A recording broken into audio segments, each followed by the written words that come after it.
Le photovoltaïque, c'est toute ma vie. Je suis tombé dans la marmite quand j'étais petit, comme je dis souvent. D'être soft et safe pour l'environnement, c'est quelque chose de vraiment très très important pour moi. Je m'appelle Christophe Duguet. Je travaille depuis 28 ans dans le domaine du photovoltaïque. J'ai voulu allier le domaine photovoltaïque et le domaine du vélo. Donc voici le prototype, le vélo solaire. Avec mon vieux vélo, je vais pas bien vite et surtout, je vais pas bien loin. Pour préserver la planète et réduire nos émissions de CO2, le vélo c'est pourtant idéal. Christophe, lui, il gravit des sommets et il parcourt des distances incroyables en autonomie grâce au solaire. Alors on va voir avec lui comment ça fonctionne. Bonjour. Bonjour. Bonjour Christophe, bonjour Stéphanie. Marie. Alors voilà les engins. Voilà les engins, tout à fait. C'est un vélo standard sur lequel on a rajouté le moteur et la batterie qui se situe dans la sacoche. Derrière est venue se coupler la partie alimentation de la batterie avec le panneau solaire et la partie dessous, qui est tout ce qui est stockage de notre duvet, notre tente pour pouvoir vivre en autonomie complète.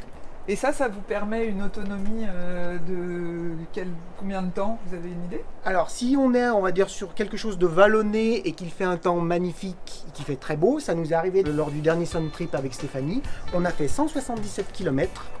On est parti à 100% de batterie, on est arrivé à 95% de batterie. On a consommé ce que le soleil nous envoyait au fur et à mesure de la journée.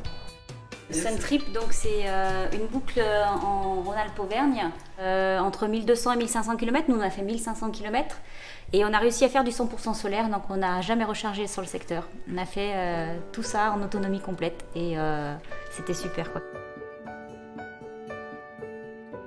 Quand on le voyait d'en bas, on se disait non mais c'est pas possible quoi. Je vais pas monter là-haut. Et juste en bas, Christine me dit regarde là-haut. Ben, c'est là qu'on va. Ah ouais, ok. Ok, c'est là qu'on va. Et ben allez, allons-y.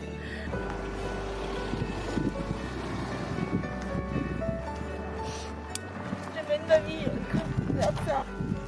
Cette championne va biche. Il y a plein d'émotions ces moments-là, ouais. C'était le dépassement de soi aussi, donc puis l'aventure, le fait de le vivre à deux, il y avait une émotion particulière, quoi. Plus on va vite, plus on dépense de l'énergie. Ouais, s'il fait grand soleil, on peut rouler à fond. On peut mettre, comme on dit, on appelle ça mettre les watts.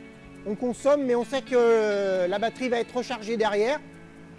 Par contre, s'il fait mauvais, bah, voilà, on baisse la puissance, on roule moins vite et on fait des économies de batterie pour aller plus loin. Alors en règle générale, normalement, c'est 25 km/h, mais on est souvent à 30-35 dans les grandes lignes droites, de façon à optimiser la puissance.